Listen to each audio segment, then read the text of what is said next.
पहली पूजा तोहारी हो गौरी के ललन माँ।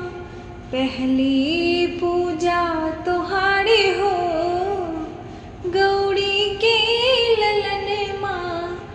गौरी के ललन माँ हो गौरी के ललन माँ।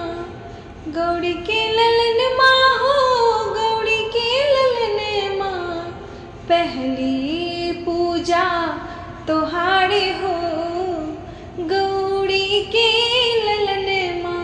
पहली पूजा तोहारी हो गौरी के ललन माँ।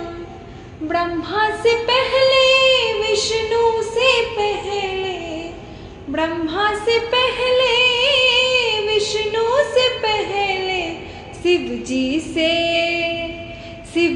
से पहले तोहारी हो गौरी के ललन माँ। शिव जी से पहले तोहारी हो गौरी के ललन माँ। पहली पूजा तोहारी हो गौरी के ललन माँ। पहली पूजा तोहारी हो गौरी के ललन माँ। चंदा से पहले सूरज से पहले, चंदा से पहले सूरज से पहले, तारों से पहले तोहारी हो गौरी के ललन माँ। तारों से पहले तोहारी हो गौरी के ललन माँ। पहली पूजा तोहारी हो गौरी के ललन माँ। पहली पूजा तोहारी हो गौरी के ललन माँ।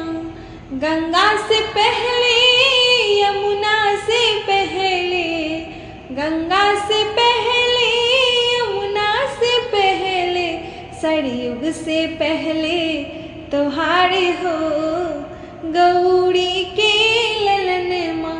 सरयुग से पहले तोहारी हो गौरी के ललन माँ।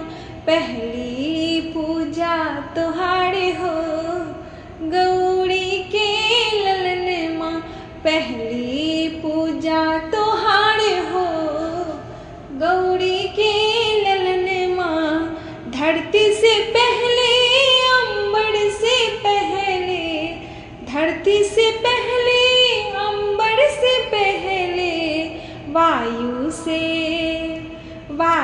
से पहले तोहारी हो गौरी के ललन माँ। वायु से पहले तोहारी हो गौरी के ललन माँ। पहली पूजा तोहारी हो गौरी के ललन माँ। पहली पूजा तोहारी हो गौरी के ललन माँ। गौरी के ललन माँ हो गौरी के ललन माँ।